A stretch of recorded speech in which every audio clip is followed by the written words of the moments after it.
Move on for now because we do have more information as it pertains to Anthony Davis and his injury. We do now know that for the next 2 to 3 weeks after he had an MRI yesterday, that he has a calf strain, also aggravated tendinosis suffered from Sunday's game, and that is reported by a source telling Adrian Wojnarowski. So he is unlikely to return to the lineup prior to the All-Star break. So Stephen A., I ask you, do you believe that AD's injury is good or bad for LeBron James? Well, to me, I don't think it's good for LeBron James at all, but I really wanted to hear what Max Kellerman had to say about this because I have a feeling I'm going to get at him for something that he said to me earlier. So, Max, if you don't mind, I'd like you to go first here, sir. Sure. I think so long as this is temporary, so long as AD can come back this year at some point, let's say a month from now, as you said yesterday, this can be very good. This will be very good for LeBron James and the Lakers. Because, Stephen A., every season, remember Game 1 against the Clippers last year? Remember those early season struggles in Miami and then later Cleveland? Every year, LeBron James, who's in the finals every season, has to figure out how to lead a group of guys to the promised land. And early in the season, he needs to figure out what everyone can do, how he can bring them along, how he can build them up, who he can rely on, how he can build up the guys he can't rely on and put them in positions. It's like a coach on the floor where he will be able to rely on them and they'll come through. With Anthony Davis, that really masks a lot of things. If you have LeBron and AD, that will mask a lot of things on any team. What's going to happen now is Kuzma and others had to step up yesterday, is guys on the team, role players, will be given responsibility that they simply wouldn't have if AD's in the lineup. And not just 1 or 2 games, Stephen A., but for many games while AD is resting and recovering. And that will build the team up so that when AD comes back, they are more equipped to deal with the playoffs than they would have been otherwise. I think this will turn out to be a good thing for the Lakers, provided AD comes back. Well, I get the provider, I get the caveat there. I would tell you, I don't think this is going to be a good thing at all. I think the Lakers right now, I think their championship aspirations are compromised. Let me be very, very clear. There is no way in hell the Los Angeles Lakers are winning the championship without Anthony Davis. And I'm talking about Anthony Davis at 100%. I think that Ty Lue is doing an exceptional job with the Los Angeles Clippers, and it's to be commended for it. I think Quinn Snyder and those boys in Utah have been sensational. We can't ignore them. I think the Denver Nuggets, they tend to come on strong as the season progresses, and I'm certainly not going to rule out Dame Dollar and the Portland Trail Blazers. Without Anthony Davis, the Lakers are going home early. They'll make the playoffs, but they're going home. They're not going to the championship, okay? Let me put that out there first. Secondly, and more importantly, here's why it's a bad thing, because LeBron is 36 and he's not getting any younger. And the reality of the situation is that he's going to be out there on the court trying to carry a load and having to carry a heavier load than he had anticipated. Now, is he equipped to deal with it for a season? Sure. But who knows what kind of toll that's ultimately going to take on him and his body moving forward. Because if I'm the Los Angeles Lakers, Max Kellerman, I'll leave Anthony Davis out at least a month. Here's where I get scared. I'm hearing the same language that was used when Kevin Durant got injured. When we talk about the calf strain, I'm hearing the same language. It sounds eerily similar. And so for me, when I listen to that and I hear that, I know Anthony Davis hears it. And so, all right, how all out are you going to go when you're absolutely positively petrified you might tear your Achilles? Because if he tears his Achilles, he's out for next season. He's out for next season. Not just this year. He's out for next season as well, with LeBron being 37 years of age. So to me, if there's any way that I can do this, if you were to tell me, Max, if Anthony Davis sits out for the rest of the season, he'll be fine moving forward. I would sit Anthony Davis out for the rest of the year. Seriously.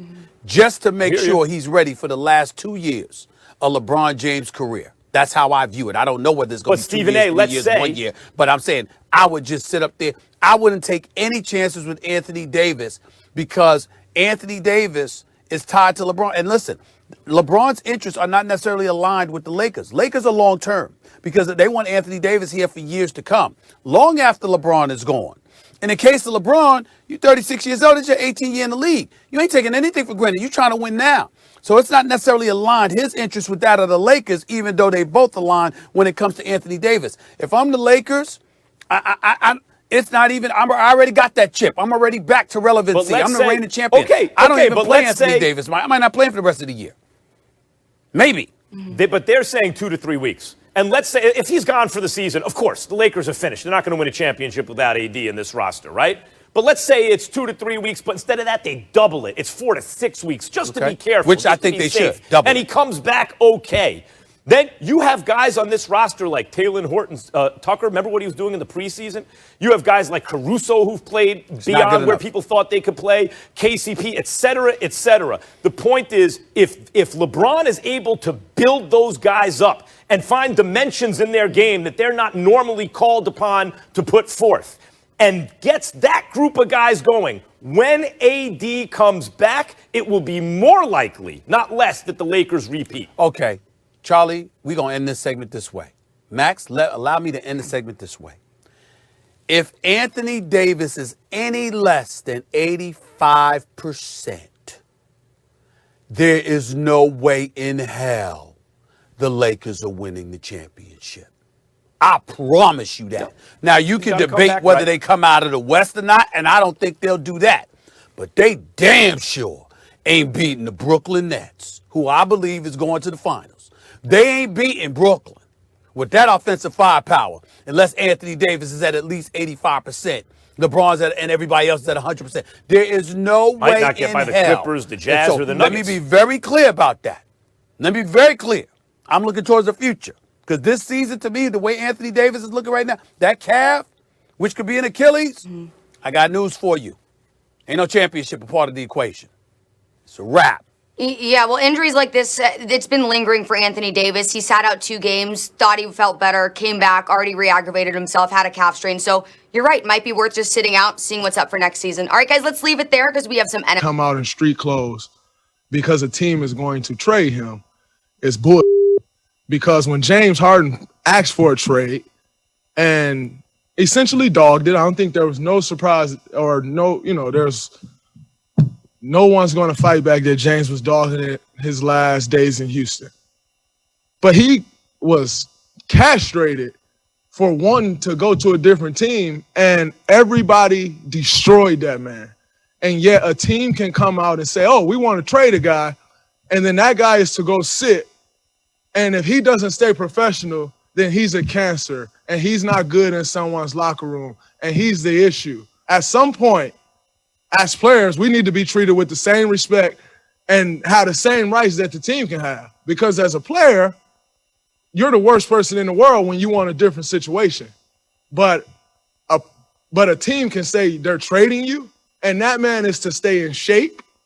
He is to stay professional. And if not, his career is on the line. At some point, this league has to protect the players from embarrassment like that. Hey, everybody. Welcome on into First Take. I'm Charlie Arnold. We got Max Kellerman, Stephen A. Smith. Guys, we have a lot to get to. You just heard Draymond Green. Stephen A. Charlie, listen, we are about to get into a very serious subject in regards to Draymond Green and Max Kellerman. I just wanted to say, before we get into that, I want to start off this show on a high note, Max. I want to show you how excited I am, how passionate I am, how good I feel this morning. Did you see my Knicks? Did you see them? Did you see him last night? You see Julius Randle drop that 44 points, Max Kellerman? 44. Did you see it? I just want to make, before we get into Draymond Green, did you see Julius Randle drop 44? Did you see Julius Randle playing like an all-star? Did you see that the New York Knicks won 3 straight? Max Kellerman? There's some special things happening in Madison Square Garden. There's some special things, man. I'm just trying to tell you, Max. I'm just trying to tell you. The best, Charlie? I'm just trying to tell you, Max, there's some special things. Look at this Knicks fan.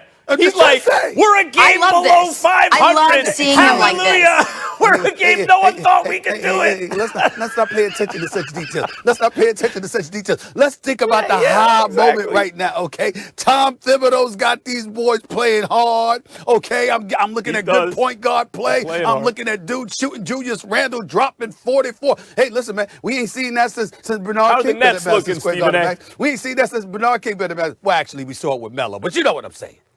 I'm just saying. I just Look, a lot of really positive things to. And I'm happy that you did. I'm happy we started on a high note because we do have some pretty serious comments to address, as you just heard Draymond Green. He sees a lot of discrepancies right now between the league and the players. So, Max, let's start with you. Do you agree with Draymond's comments? No. I don't. And I think Draymond's confused here. I think that he wants his cake. He wants to eat his cake and have it too.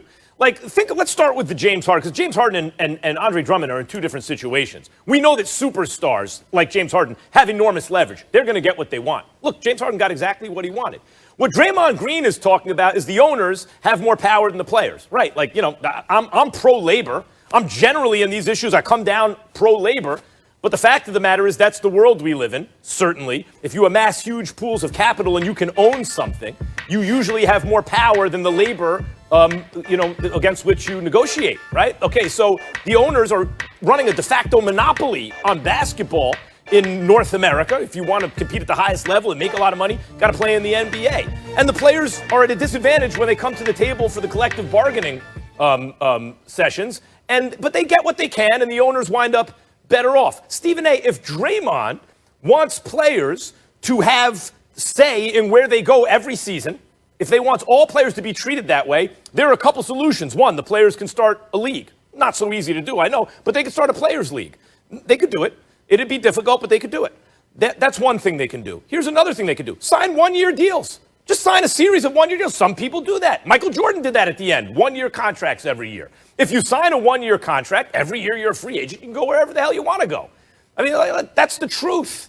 But if you sign a long-term deal, you're doing it for financial security. And even when you have no trade clauses built in, but especially when you don't, one of the things you're sacrificing in exchange for the multiples of the tens of millions that a superstar might make in one season, one of the things that you exchange for that is your freedom to choose where you're going to play every season. Mm-hmm. But here's the other thing, Stephen A. They don't really sacrifice that. Not the superstars. They'll play exactly. They will sign the contract, for the multi-year contract, right? And they'll still play wherever they want to play, even in the middle of that deal. They'll force themselves out, as James Harden did. They have enough leverage and enough juice to get that done. Now, something's going to have to give. If you're signed up multiple years and you've gotten that security and you're getting that money, and now you've decided I no longer want to play here and you want to force yourself out, you're going to have to look to extra legal or extra contractual ways of doing it. You're going to have to pout or claim injury or be a locker room cancer. But the upshot is this. Harden signed his deal, got all the money, still wound up on the team to which he wanted to be traded. And yes, his reputation did take a little bit of a hit to do it. That's the way it is. That's reality. If players want the ability to go anywhere, like when LeBron James got criticized for going to Miami, Stephen A., 100% on his side. He's a free agent. Go where you want. If you want to sign a series of one-year deals, be a free agent every year, I'll stand up for you right next to Draymond Green and say, hold on, time out. Why are you vilifying this dude? He's free to go where he wants. But Stephen A., if you're in the middle of a long-term deal and you get to play where you want to play, forgive me for not being overly sympathetic that your reputation takes a little bit of hit if, as Draymond admits, you dogged it in order to get traded. Well, first of all, listen, I think you missed the boat here, and I'm pretty surprised that you missed the boat because you usually don't miss the boat on issues such as this nature. Now, I'll blame it to some degree on somewhat convoluted Draymond Green was how he came across because it wasn't as clear to some people as it was to maybe somebody like me. But I understood exactly where he was coming from. And I completely agree with Draymond Green. And here's the reason why. Draymond Green, is talking about not just the optics, but the vitriol accorded to players that teams don't necessarily get. And that's unfavorable treatment in the direction of players. That's what he was alluding to. A team that wants the Detroit Pistons come out and announce they're trying to move Blake Griffin. So guess what? They're probably going to sit him down before they make a move. No problem. The Cleveland Cavaliers decided with Andre Drummond. No problem. But James Harden wants out, and he's vilified. Other players might want out, and they're vilified. It's only when it's in concert with the team they represent, that everybody's okay with it. But if a team sits up there and says, we don't want you, we don't give a damn about you, they don't get crucified, they don't get vilified, they don't get held accountable in a court of public opinion. And so even though we somewhat understand that, because a team is entirely different than an individual, and the shrapnel of criticism that they're capable of absorbing is significantly more, per se, than an individual player, what Draymond Green as an individual player is pointing out, particularly in this day and time, black men who to some degree are empowered, whether directly or indirectly. And as a result, society as a whole resenting that the second they flex and exercise whatever level of power that they may have to get what they want, society turns against them. They call them malcontents. They call them problem children. They call them prima donnas. They excoriate them, etc., etc. And what Draymond is saying is, where's that same vitriol? Where's that same intensity when it comes to a team electing, in Andre Drummond's case, just to highlight and illuminate this discussion? You decide you don't want him. He's scheduled to play in the game. He leaves the bench, goes in the locker room, comes back outside in street clothes because you said, guess what? We want to focus on Jared Allen. That's going to compromise your minutes. As a result, you're probably not going to be here. So guess what? Not only do you not play, but you have to sit on the bench in street clothes until we say otherwise. That's kind of humiliating. Yeah. I mean, just let him go home. Let him relax. Let him chill out. Like Detroit evidently is doing with Blake Griffin until you make a move. For him to sit on a bench in street clothes when he's perfectly healthy, averaging what he's averaging, 15 points, 13 rebounds a game, etc. It's not a scrub. This is not a dude that's not healthy. This is not a dude that's not ready to play. Why didn't you play him? And if you're not going to play him, let him go home. But to have him come on the bench, sit there in street clothes, and all under the guise of professionalism because we're in this together and we're going to move you, etc., it still makes you look bad. It subjects you to a level of embarrassment, as Draymond Green pointed out, that's completely unnecessary. And if a player decides, guess what, I don't want to play. Think about it. Put it to you this way, Max. What if James Harden or even Andre Drummond or Blake Griffin sat up there and literally said, I want out. So I'm going to be with the team. And I'm going to sit on the bench, but I'm not playing because I want out of here. Everybody would have lost their damn mind. Who the hell does that player think he is? But the team can do it. And it's not a problem. That's what Draymond Green was trying to explain. And that's not really about the teams. It's not really about the players. It's really about us as the fourth estate, as members of the media, as individuals who disseminate a commentary and punditry about a particular player, whatever. He's like, where's the consistency? And I think Draymond Green makes a very, very valid point when he says that. Because there isn't consistency when it comes to the players. I mean, Stephen A., I think you opened up a whole can of worms, like a whole slew of issues to discuss. What I do. But I would say, first of all, let's start with the fourth estate to begin with. You know, we are the fourth estate. When you talk about the most influential sports talk shows, you know, here we are on First Take. You're defending Draymond's point of view. Absolutely. When James Harden wanted to be traded, I got on TV and told the Rockets, you're going to have to trade him. Don't drag this out. Let's not be foolish. James Harden's going to get what he wants. You know, I wouldn't say that the fourth estate has fallen down and simply excoriated the players and not held the teams accountable. The other bigger issue to me is the racial component.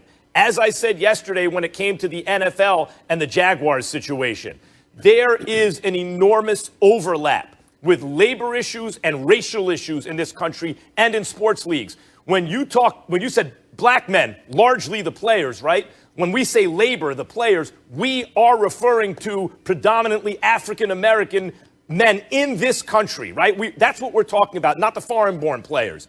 The ownership level is almost, with the exception of Michael Jordan, exclusively white. And by the way, Jordan gets to be an owner. It's like what Chris Rock said about his neighbor being a dentist. You know, Chris Rock, one of the most successful people in the world, his neighbor is a white dentist. He said, in order for that if my neighbor were a black dentist, he would have had to invent teeth in order to live in my neighborhood, right? So the point is, the one owner that's not white is the greatest athlete who ever lived. So yes, the owners who get to make these decisions and come out clean are almost exclusively white. And the players who are forced to use methods that can turn the public and press against them are usually African American. There is a racial overlap there, I'm going to put it obviously. simpler and shorter for you. You're not entirely correct there because before Michael Jordan became the owner of the Charlotte Hornets, he was a minority owner with the Charlotte Bobcats. The majority owner was a gentleman by the name of Bob Johnson, who was not the greatest player in the world,